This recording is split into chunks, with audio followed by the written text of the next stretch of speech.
Hello there, we have a special treat today. I'm accompanied by my YouTuber friend Carola, who also has a YouTube channel. You want to introduce yourself, Carola? Yeah.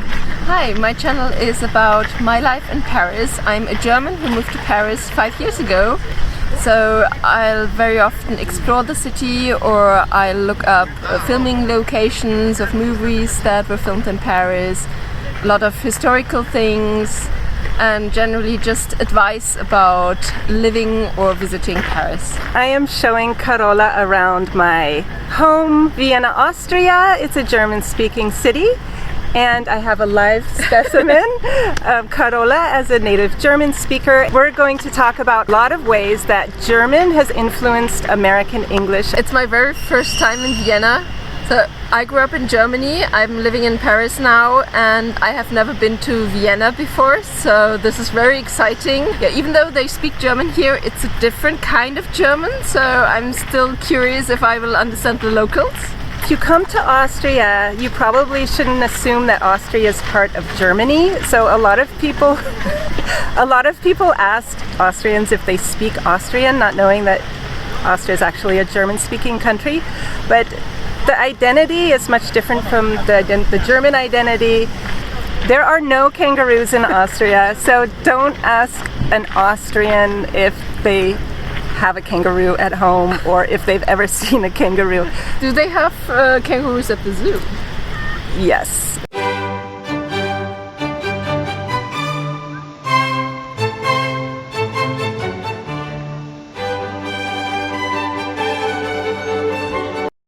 So hello, now we're at the Schönbrunn Palace. This is the summer residence of the Habsburgs, and I have some questions for Carola.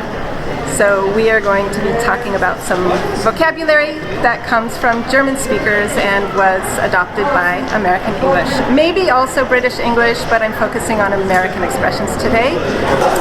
So Carola, the first word I have for you, I'm going to give you the definition and you try to guess which German word it is. Okay? This describes a child prodigy, which is a person who excels in competition from a very early age. I know that one, that is Wunderkind. Good, good. Wunderkind. This word I've seen more written than spoken. It's often in political articles.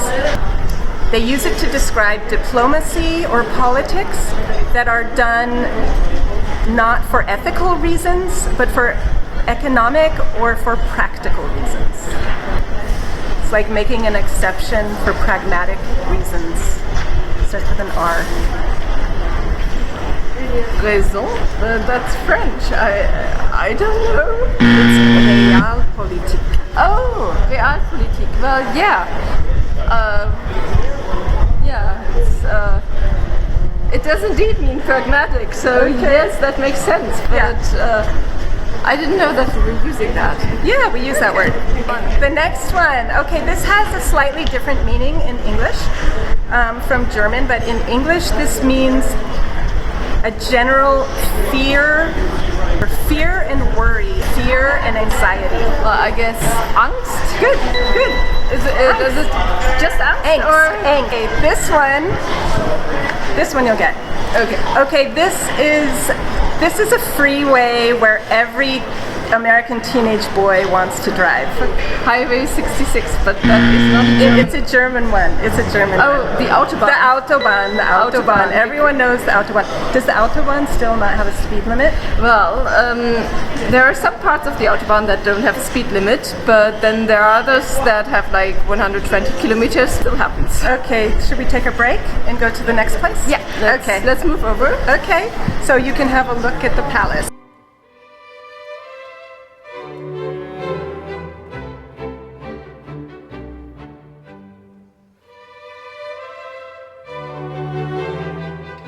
So here's a better look at the palace. It has a very nice yellow color. And turn around and look at that. We have some friends here. Whoops. And there's some horsies getting some tourist affection. Should we pet them? Ooh. I don't know if they want to be petted. No.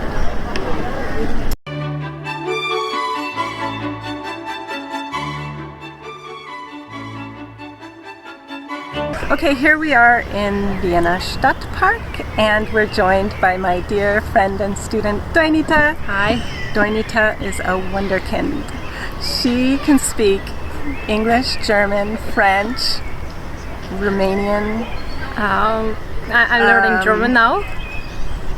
Russian, Yes, Russian as well. Moldovan. There is not such language. There is Romanian, only Romanian language. Okay. So she's a wonderkind. It's good. So I'm going to ask you some questions about American English. Okay. That these are terms that have been adopted from German. Okay. So the first one. So this is the first year of school in the United States. It's an official school year, and it starts before grade 1. Initiated by German settlers. It's not Primarschule? No, not called that. No. Okay. So the first year of before going to school or of going to school? It's in the U.S. It's the first year of school, but it's actually before first grade. When they're 5 years old. It's the same in here. It's the same in Austria. It's the same in Germany, I think. Oh my God. Starts with a K. Kindergarten. Kindergarten. Kindergarten. It's English. Okay, I see. Yeah, we use kindergarten. Kindergarten is a garden for children. Kindergarten. Kindergarten. Okay, so the next word. This is a word. It's also a city name, and it can be two things. It can be ground beef, and it can be a sandwich made of a ground beef patty and 2 buns. You eat it with ketchup. Really? You eat it at McDonald's. Oh, it's a burger. The whole word? There is a word? Burger is short for... Oh, really? Yeah, it's short for hamburger. Oh, really? Hamburger. Oh, yeah, hamburger. Yeah, You're invented... right. So the early Germans, they thought that hamburger came from Hamburg, and they named it a hamburger. A hamburger. It has nothing to do with ham. It's beef. Oh my God, my general knowledge. No. Okay, another one. Okay, this is another name. This is another name of a city for people from that city. And it is another word for a hot dog that you eat. A sausage, a hot dog. And the city, it's in Germany or in Germany? In Germany. Another name for hot dog. Oh, I never heard of that. Starts with an F. Is it Frankfurt? Frankfurter. A Frankfurter is a hot dog. A Frankfurter is a hot dog. But there was some controversy over whether the hot dog was from Frankfurt or if it was from Vienna, which is why there's also another term for a hot dog, which is the wiener. And the wiener is more colloquial. So wiener meaning someone from Vienna. I learned so much about meat and food today. Thank you. Okay. Okay, do you want more? Yes. Let's try. Okay, this one is used very often in combination with a different word. So you could take a word and then use this word after it to make a compound noun. And it means party in German. Is this fast? Good. Okay. Good.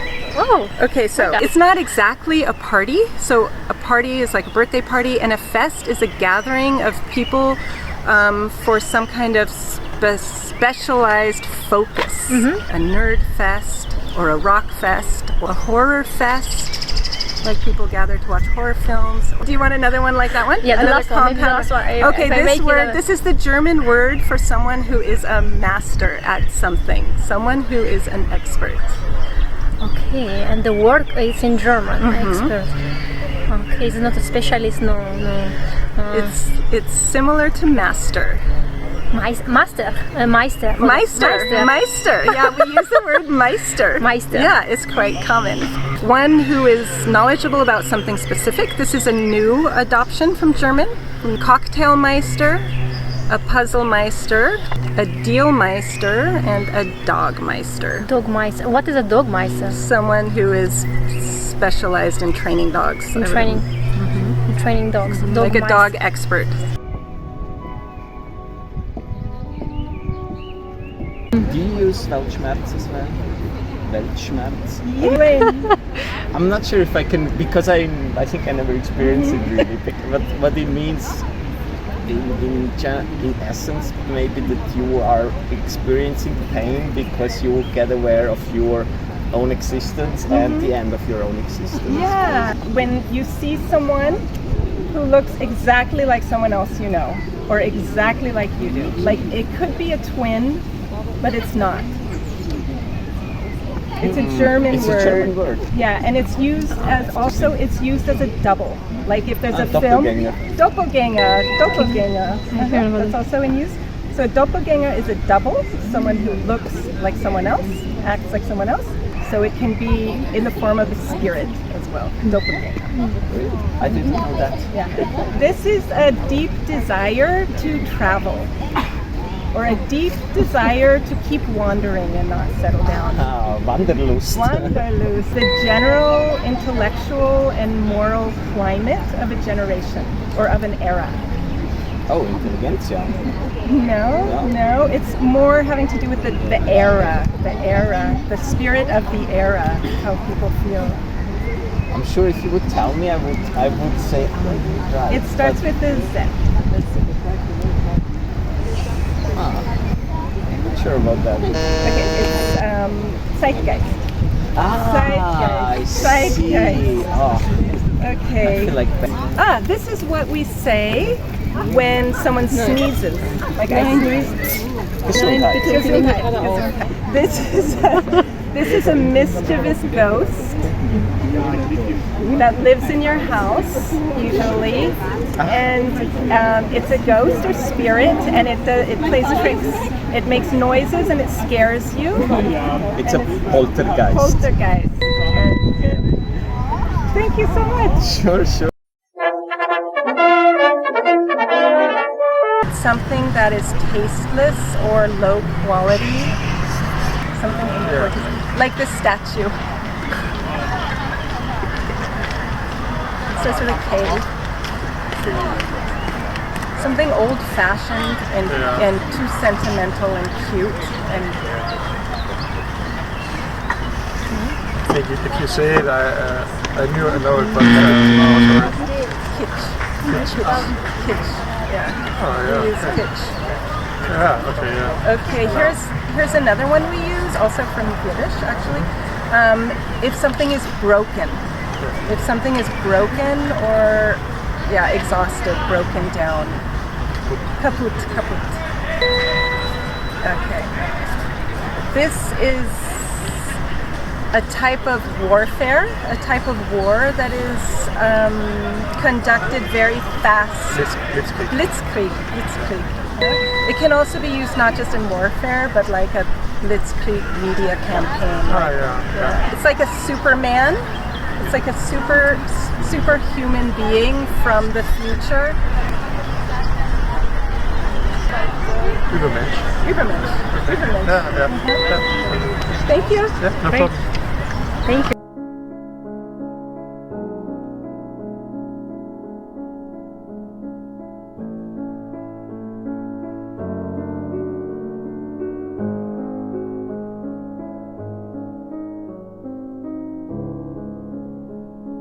We just entered the Volksgarten. It's the People's Garden. So what are your impressions so far of Vienna? Vienna is so beautiful, especially the park. We have all the roses over here. It feels like I'm in Alice in Wonderland. And Vienna itself, it's very lovely. It's not like Paris at all, even though it's also like the biggest city or the capital of a country. You don't see any Instagrammers running around, and the buildings look so nice, and it feels kind of like in a movie, because I have all these sissy movies in my head, and Austrian royalty. So yeah, I really like it. I had no idea what I was coming into. I knew that most of the musicians come from Vienna or lived in Vienna, but this is different. It's kind of magical.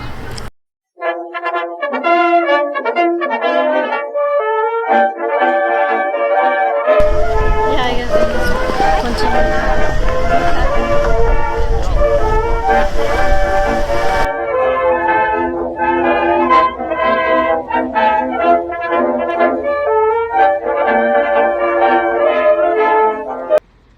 When you drag drag something around. Like if you arrive at an airport and you have a lot of luggage and you have to drag it around the city, then you can use this German word. Schleifen. Very close. It begins with schla. Oder schleppen, ja. Schleifen, schleppen, it's synonym. Okay, yeah. So in English we say I have to schlepp my... Okay, Yeah, schlepp. Schlepp, schlepp, schlepp. Okay, this is extremely sentimental. Something extremely sentimental, usually music. Like it makes you kind of sick because it's so sweet. And it also means, in German, it also means like fat, like animal fat.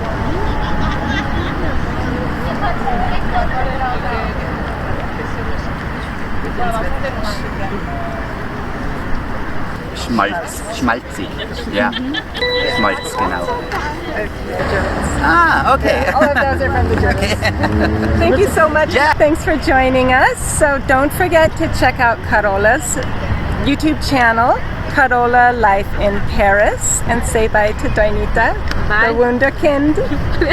See you in the next video. Bye.